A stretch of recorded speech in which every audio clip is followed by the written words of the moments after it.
Good morning, dear students. My subject is PSP Power System Planning, and the today topic is that factor affecting generation planning. So let us start with my topic, factor affecting generation planning. So the today topic is that factor affecting generation planning. So the first point which affect the generation planning, first is that time. At what time you have to add new generation unit. आप किस समय नई generating unit आप add करनी है, आपको किस समय नई जनरेटिंग यूनिट ऐड करनी है, और at what time you have to expand generation, और आप कौन से टाइम पे जनरेशन को, यानी कि जो आपका जनरेशन हो रहा है, इलेक्ट्रिसिटी का जो जनरेशन हो रहा है उसको एक्सपेंड करना चाहते हो, विस्तारित करना है, आपको किस समय पे जो जनरेशन है उसको एक्सपेंड करना है. At what time you have to add new generation unit, आपको किस समय नई जनरेटिंग यूनिट को ऐड करना है, और at what time you have to expand generation, और आपको किस समय जो जनरेशन का विस्तार करना है, जनरेटिंग यूनिट्स का विस्तार करना है, जनरेशन का विस्तार करना है, इलेक्ट्रिसिटी जनरेशन यूनिट का विस्तार करना है. Second point is that place. At what place have to select where generation plant installed, आपने कौन सा प्लेस सेलेक्ट किया है जहां पे जनरेशन प्लांट इंस्टॉल होगा, स्थापित होता है, जहां पे जनरेशन प्लांट आप स्थापित करना चाहते हो उसके लिए आपने कौन सा प्लेस सेलेक्ट किया है. At what place have to select, आपको किस स्थान को सेलेक्ट करना है, वेयर जनरेशन प्लांट इंस्टॉल्ड, जहां पे जनरेशन प्लांट स्थापित करना है. फॉर एग्जाम्पल के लिए, if you want to install thermal power plant, यदि आप थर्मल पावर प्लांट लगाना चाहते हो, then you have to choose the availability of the resources, transportation and of resources like rail line etc. तो यदि आप थर्मल पावर प्लांट, एग्जांपल के लिए यदि आप देखें तो यदि आप थर्मल पावर प्लांट स्थापित करना चाहते हो, इंस्टॉल करना चाहते हो, तो then you have to choice the availability of the resources. तो हमें ये रिसोर्सेज की जो उपलब्धता है, संसाधनों की उपलब्धता, और रिसोर्सेज का जो ट्रांसपोर्टेशन है वो हमारी पहली चॉइस होती है, वो हमारी पसंद होती है. लाइक रेल लाइन इटीसी, यानी ट्रांसपोर्टेशन ऑफ रिसोर्सेज का मतलब है जैसे कि रेल लाइन वहां पे होनी चाहिए, उस पर्टिकुलर साइड पे जो है रेल ट्रैक वहां पे होना चाहिए, ताकि जो ट्रांसपोर्ट करने में इजीली ट्रांसपोर्ट आसानी से हो सके. तो if for example if you want to install thermal power plant, यदि आप थर्मल पावर प्लांट इंस्टॉल करना चाहते हो, then you have to choice the availability of the resources, transportation of resources like rail line ETC. तो हमें क्या करना, तो जो रिसोर्सेज का ट्रांसपोर्टेशन और रिसोर्सेज की उपलब्धता, ये हमारी पहली चॉइस होती है, पहली पसंद होती है. Like resources, transportation of resources में आता है लाइक जैसे कि rail line ETC. Third point is that type of generation according to load forecasting, generation का जो टाइप है according to load forecasting. Third point है टाइप ऑफ जनरेशन, जनरेशन का प्रकार according to load forecasting, load forecasting के अनुसार, location यानी कि लोकेशन के अनुसार, रिसोर्सेज ऑफ अवेलेबिलिटी, संसाधनों की उपलब्धता, कैपेसिटी, क्षमता, we decide the type of generation can be add, जो भी हम जनरेशन ऐड करना चाहते हैं उसके टाइप को इसके द्वारा हम डिसाइड करते हैं. किसके द्वारा, according to load forecasting, load forecasting के अनुसार, लोकेशन, उसकी लोकेशन स्थिति क्या है, कहां पे सिचुएट किया है, लोकेट कहां पे किया है, रिसोर्सेज ऑफ एबिलिटी, संसाधनों की उपलब्धता, कैपेसिटी, उसकी क्षमता, we decide the type of generation, हम जनरेशन का टाइप डिसाइड करते हैं, कैन बी एड, जो भी हम जनरेशन ऐड करना चाहते हैं, जनरेटिंग यूनिट ऐड करना चाहते हैं, उसका टाइप हम इन फैक्टर्स के द्वारा डिसाइड करते हैं. Then the next point is that capacity. What capacity to be have to install, कितनी कैपेसिटी का पावर प्लांट एस्टैब्लिश करना चाहते हो. At what capacity to be have to install, यानी कि जो भी आप पावर प्लांट लगाना चाहते हो, जो भी इलेक्ट्रिसिटी जनरेटिंग पावर प्लांट आप लगाना चाहते हो, उसकी कैपेसिटी कितनी होगी, है ना, उसका जो क्षमता, उसकी जो कैपेसिटी है वो कितनी कैपेसिटी का आप पावर प्लांट इंस्टॉल करना चाहते हो, ये है हमारा कैपेसिटी. यानी कि आप जो भी जनरेटिंग पावर प्लांट लगा रहे हो वो कितनी कैपेसिटी का आप पावर प्लांट इंस्टॉल करना चाहते हो. नेक्स्ट है various models. Various models are used for optimising three dimensions. बहुत से मॉडल्स काम में आते हैं ऑप्टिमाइज करने के लिए. Various models are used for optimising के लिए बहुत से मॉडल्स उपयोग में आते हैं, जो कंप्यूटर रिलेटेड मॉडल्स होते हैं, दीज थ्री डायमेंशंस, ये थ्री डायमेंशंस मॉडल ये हैं, लाइक जैसे कि WASP, वाई अमेरिका। जो WASP जो मॉडल है कंप्यूटर रिलेटेड मॉडल, ये अमेरिका के द्वारा दिया गया। IAEA second model is the IAEA, third model is the mini and fourth model is the big pen. Big pen given by the Japan, और Japan के द्वारा जो कंप्यूटर रिलेटेड मॉडल दिया गया वो है बिग पेन। तो वेरियस टाइप्स ऑफ मॉडल्स हैं जो ऑप्टिमाइजिंग के लिए दिए गए हैं। इनमें जो ये 3 डायमेंशन मॉडल, 3 डायमेंशन हैं, जैसे कि WASP, जो WASP मॉडल है कंप्यूटर रिलेटेड मॉडल जो अमेरिका के द्वारा दिया गया, IAEA, मिनी और बिग पान, WIGPAN, बिग पान है जो जापान के द्वारा जो मॉडल है वो दिया गया है। ये जो सारे जो मॉडल हैं जैसे WASP, IAEA, मिनी और बिग पान, ये सारे कंप्यूटर रिलेटेड मॉडल्स होते हैं। Now the next is that Now the next factor which directly affect the generation planning. Now the next factor we study which directly affect the generation planning. Sometimes we do planning. जब हम planning करते हैं, कभी कभी जब हम planning करते हैं, sometimes we do planning. Sometimes we do planning. We do planning.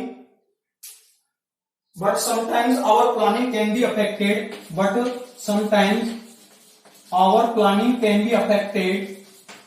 Our planning can be affected. Our planning can be affected. Can be affected. Our planning can be affected after plan generated, यानी कि हमने plan बनाया था और plan बनाने के बाद भी हमारी जो प्लानिंग है वो कई फैक्टर्स के द्वारा प्रभावित होती है। After plan generated after plan generated because of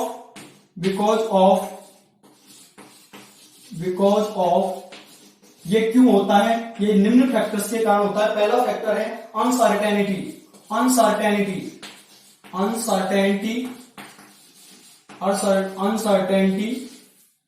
in load और लोड ग्रोथ। फर्स्ट फैक्टर है अनसर्टेनिटी इन लोड और load growth. This is the first factor. Sudden increase in load, अचानक से यदि लोड बढ़ रहा है, sudden increase in load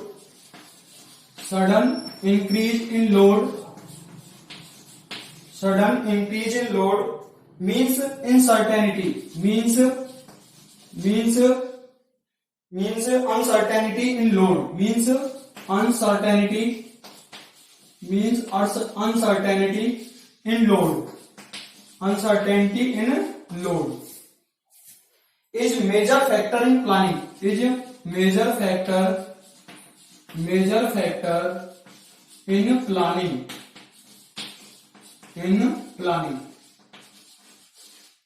in planning. For example, let load forecasting is 20 megawatt. Let ये मान रहे हैं कि लोड फोरकास्टिंग है जो 20 मेगावाट पर है। Load forecasting is 20 megawatt. Let load forecasting is 20 megawatt. So be planned power plant.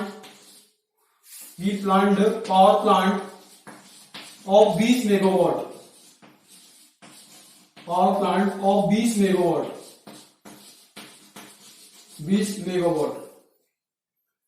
Now suddenly load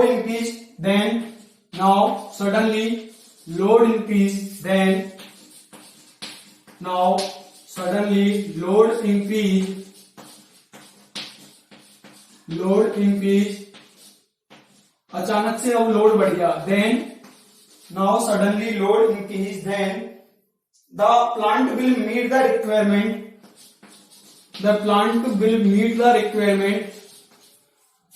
plant will meet the requirement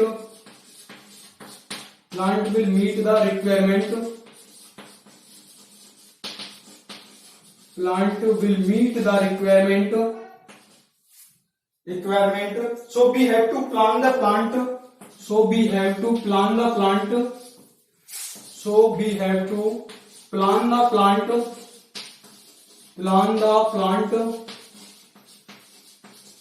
So we have to plan the plant while predicting load growth, while predicting load growth, predicting load growth,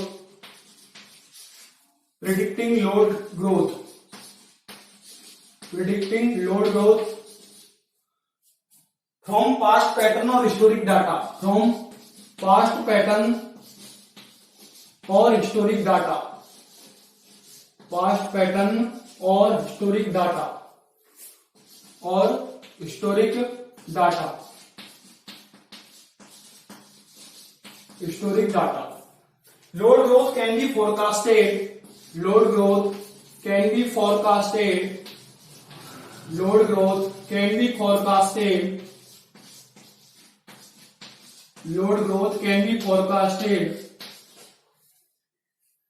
using regression analysis, using regression analysis, using regression analysis, using regression analysis.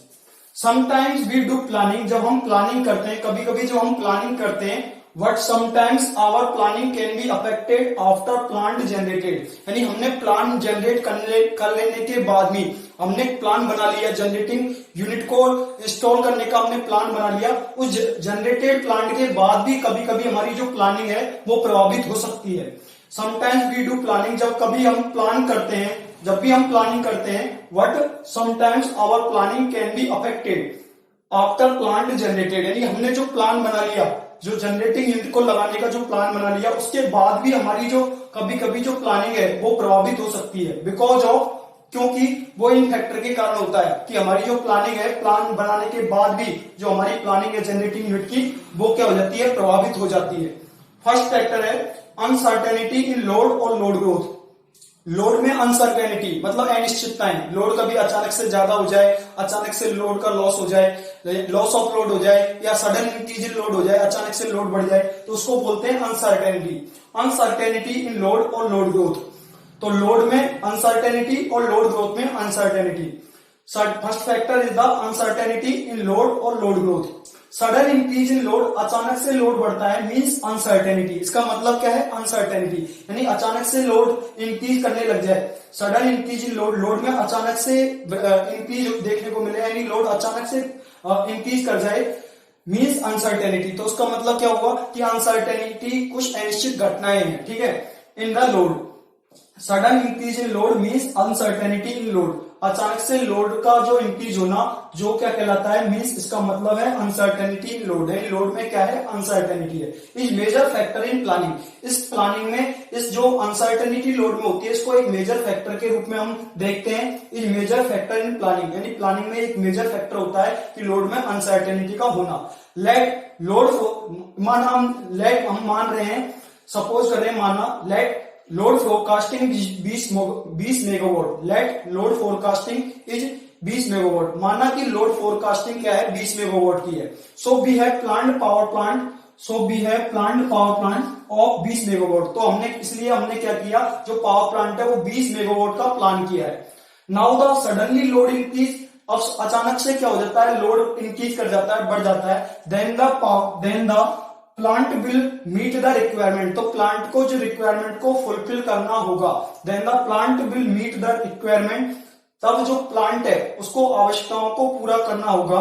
So we have to plan the plant by predicting load growth. इसलिए हम plant की जो planning करते हैं वो इस तरीके से करते हैं. So we have to plan the plant by predicting load growth from past pattern और हिस्टोरिकल डाटा, यानी कि हिस्टोरिक डाटा से और पास्ट पैटर्न जो डाटा है उसको प्रिडिक्ट करके, लोड ग्रोथ को प्रिडिक्ट करके हम क्या करते हैं, यहाँ पे प्लांट की प्लानिंग करते हैं. So we have to plan the plant by predicting load growth from past pattern और हिस्टोरिक डाटा, यानी कि लोड ग्रोथ को हम प्रिडिक्ट करने के द्वारा, किससे, पास्ट पैटर्न से और हिस्टोरिक डाटा से लोड ग्रोथ को प्रिडिक्ट करने के द्वारा हम पावर प्लांट की वहां पे क्या करते हैं, प्लान करते हैं. हम वहां पे पावर प्लांट का जो प्लानिंग है वो हम करते हैं. So we have to plan the plant, इसलिए हम प्लांट की प्लान करते हैं, प्लांट के लिए प्लान बनाते हैं. बाय प्रिडिक्टिंग लोड ग्रोथ को प्रिडिक्ट करने के द्वारा फ्रॉम पास्ट पैटर्न से और हिस्टोरिक डाटा से.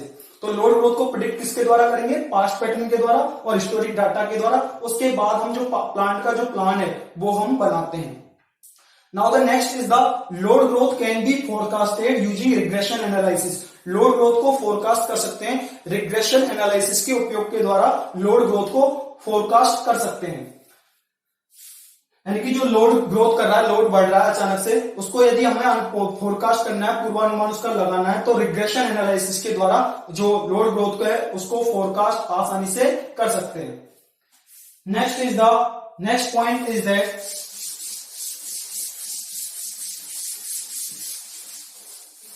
Next point is the fuel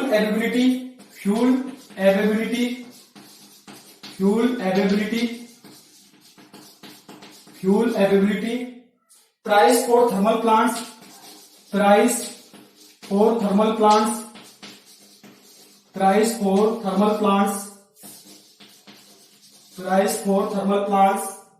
water availability in hydro plants, water availability in hydro plants, water availability in hydro plants, water availability in hydro plants. Second factor is that here the fuel availability,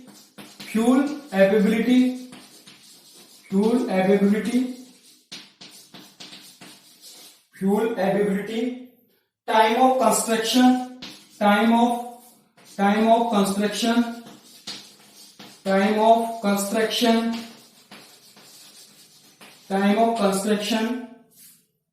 location of plant की location of plant की location,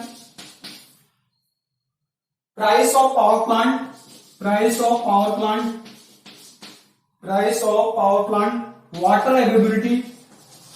water availability for hydro plant, water availability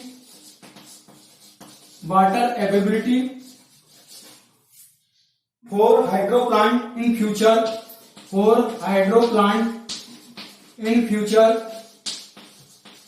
plant in future, at 8 to 10 years, future 8 to 10 years. Next is the factor is that fuel availability, यानी कि fuel की उपलब्धता, price for thermal plants के लिए जो price है, water availability इन hydro plants, और hydro plants में वाटर की उपलब्धता। In this point fuel availability, fuel की जो उपलब्धता है, टाइम ऑफ कंस्ट्रक्शन का समय, लोकेशन ऑफ प्लांट की लोकेशन, प्राइस ऑफ प्लांट की जो प्राइस है, water availability for hydro plant in future 8 to 10 years, यानी वाटर की एबिलिटी, वाटर की उपलब्धता हाइड्रो पावर प्लांट के लिए, यानी कि फ्यूचर के 8 से 10 सालों के लिए, यानी फ्यूचर में 8 से 10 सालों के लिए जो वाटर अवेलेबल होना चाहिए हाइड्रो पावर प्लांट के लिए, तो वाटर की एबिलिटी देखते हैं कि वाटर पर्याप्त मात्रा में उपलब्ध है कि नहीं है, कि आने वाले फ्यूचर में 8 से 10 साल के लिए वाटर अवेलेबल है कि नहीं है। तो water availability for hydro plants in future 8 to 10 years. Now the next point is that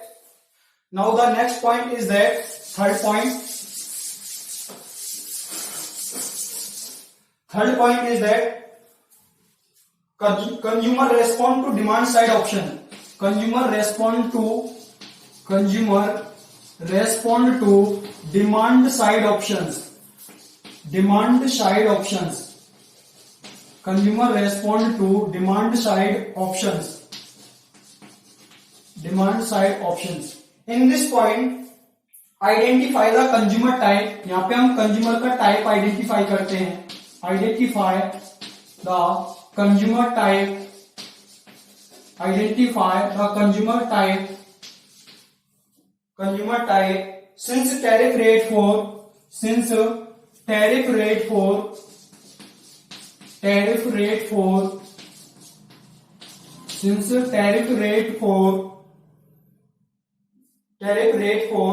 different type of consumer,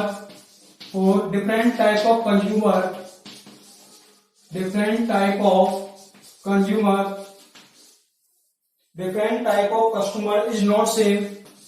Different type of customer is not same. different type of customer is not same.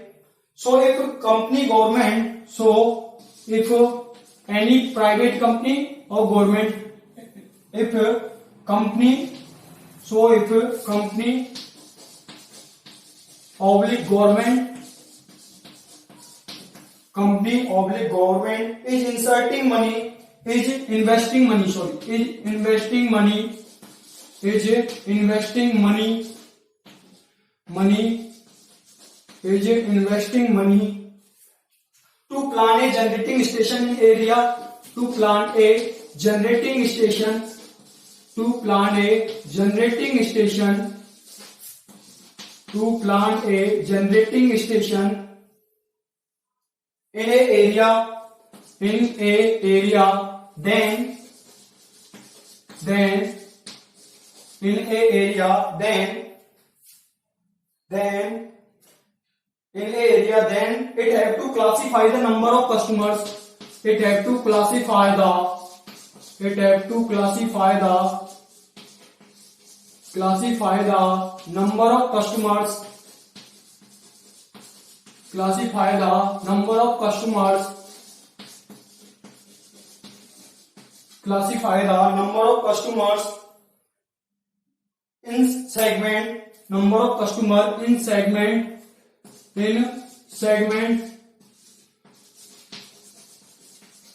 number of customer in segment, like residential, commercial, like residential, comma commercial, comma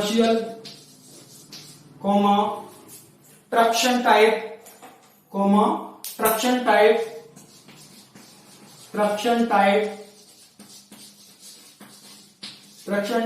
agricultural, industrial,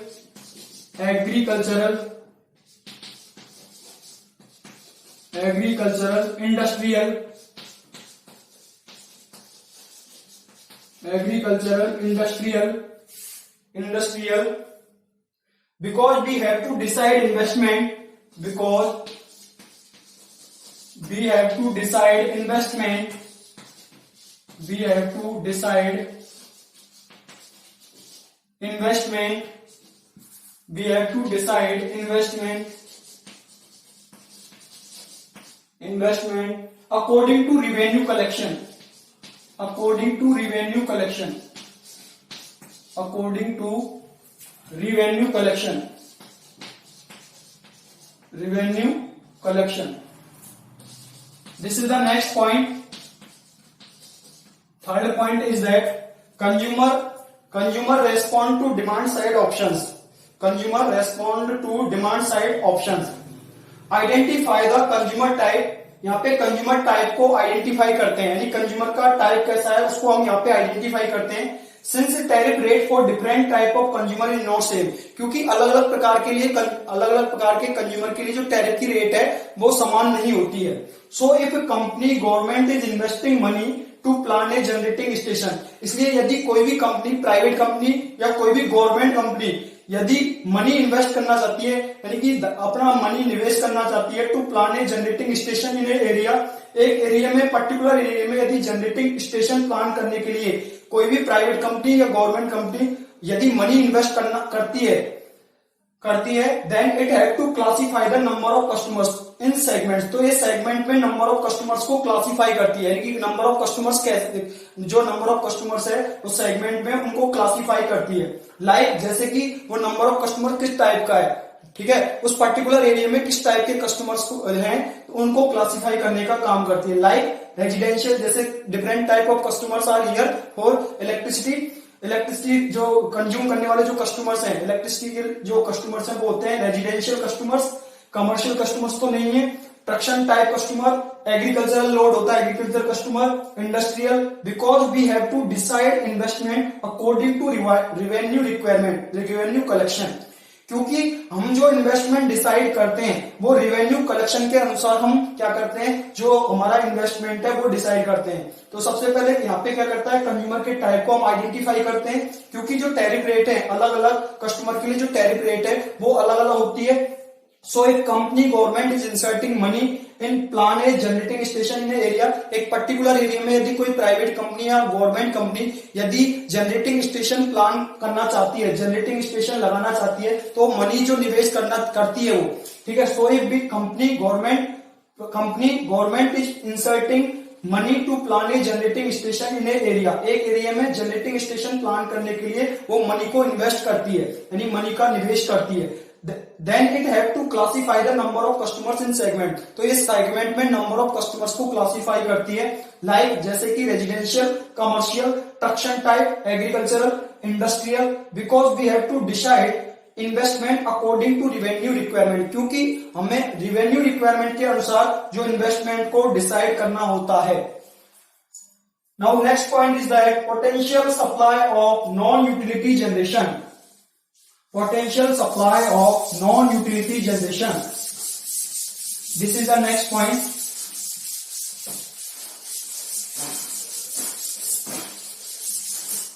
fourth point is that potential supply of non-utility generation, potential supply of non-utility generation, non-utility generation.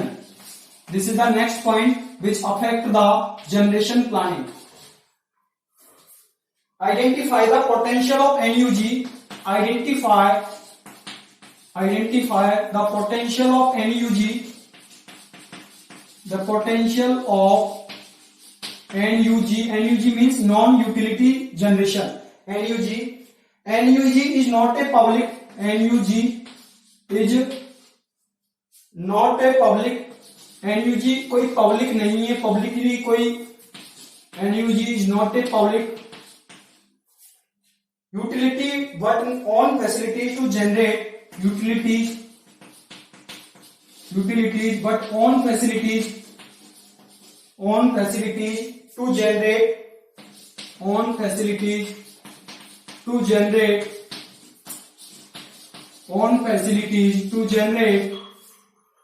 electric power to generate electrical power for sell to utilities and end users, for sell to utilities and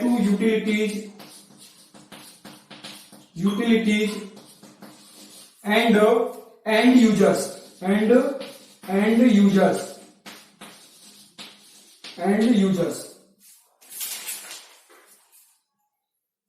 NUG may be privately held facilities, privately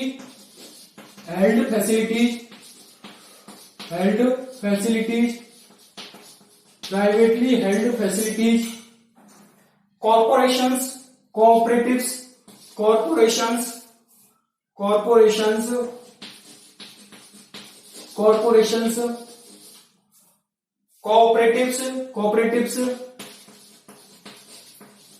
cooperatives,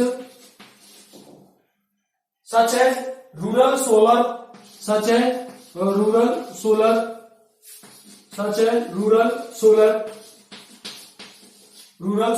and wind energy producers,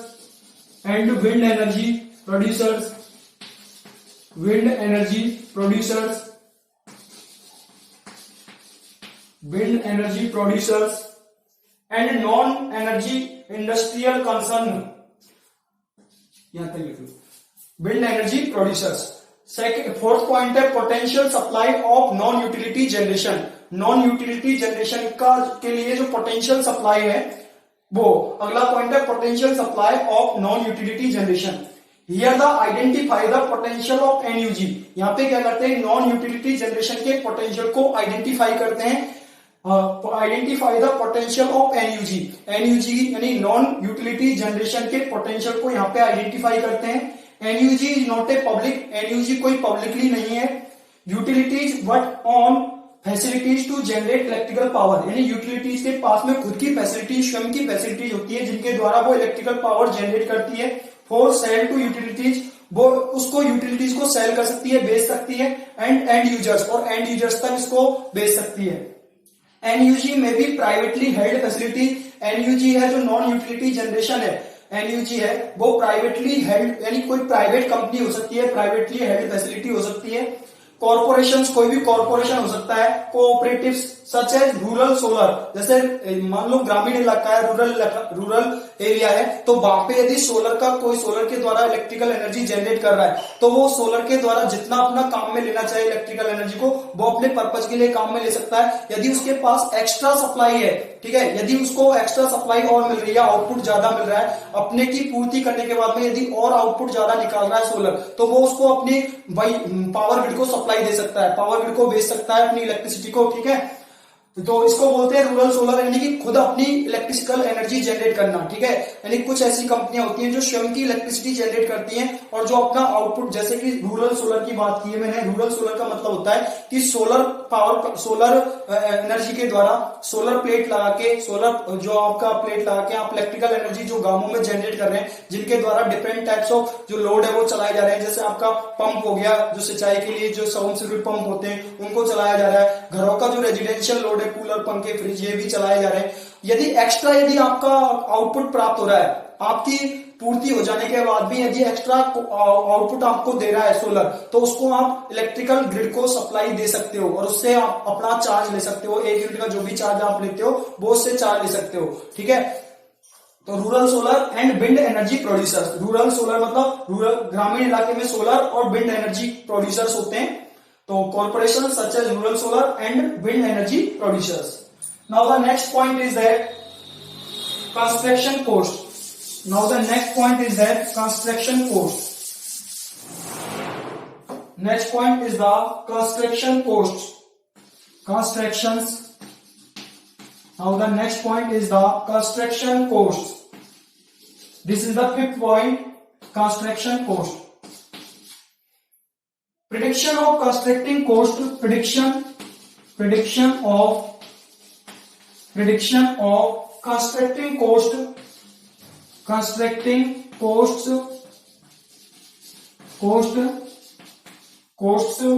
in establishing power plant,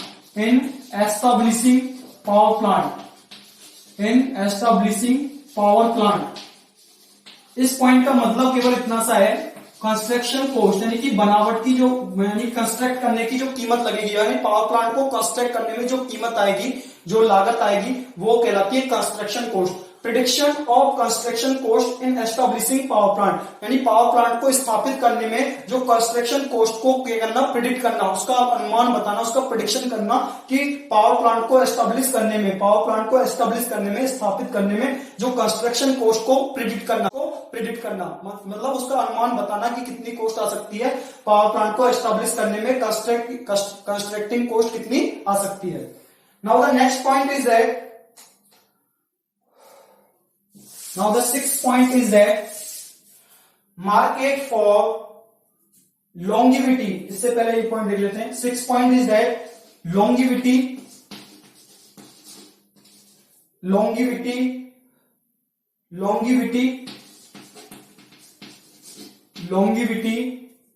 and performance of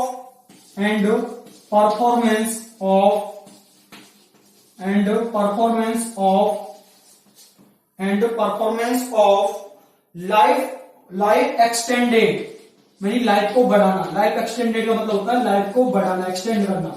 life extended और converted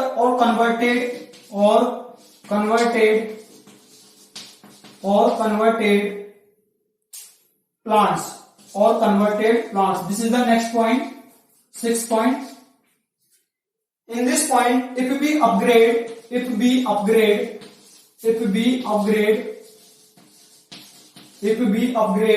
or increase the life of any, or increase the life of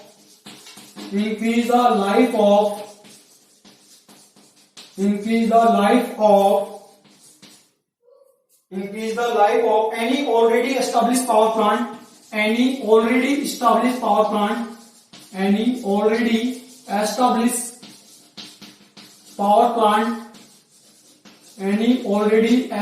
power plant, then we have to predict तो हमें predict करना होता है, we have to predict, then we have to predict how long it will provide better, how long it will provide better, it will provide better, it will provide better, it will provide better performance in future, performance in future, performance in future with reliability, in future with reliability, with reliability, reliability. This is the next point. Longevity and performance of life extended or converted plants. यानी कि जो हमारा जो power plant है, जो हमारा पहले से स्थापित है, उसकी लाइफ को कैसे बढ़ाते हैं, ये पॉइंट का केवल एक कंक्लूजन है।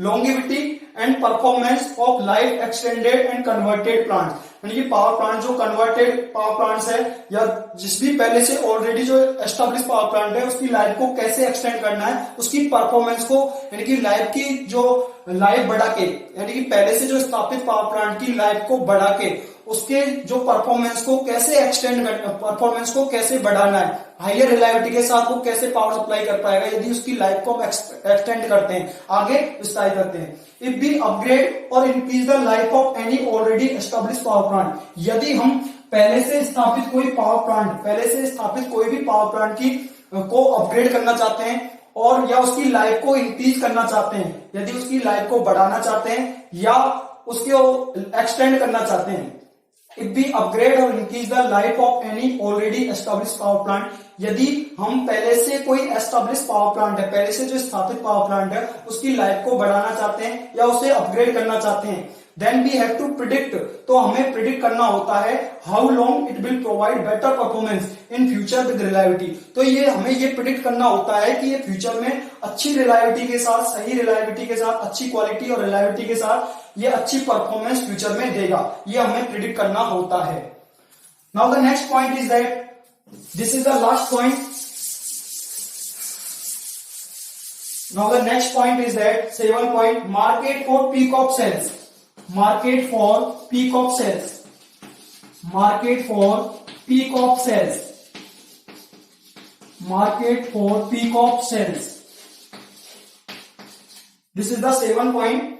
Prediction of energy, prediction of energy, prediction of energy cell during of energy cell during of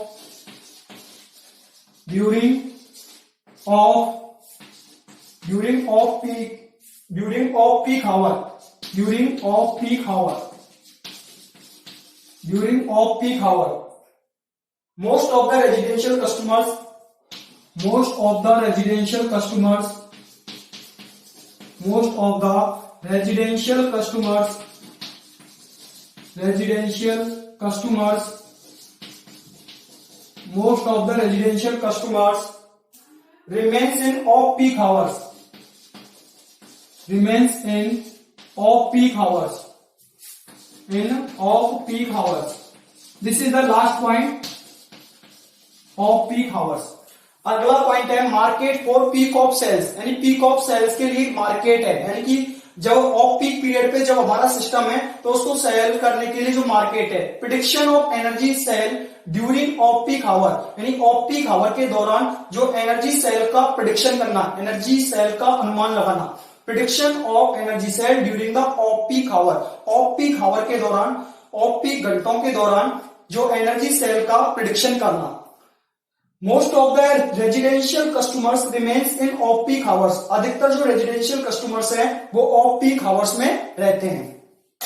thank you dear students, thank you dear students, thank you.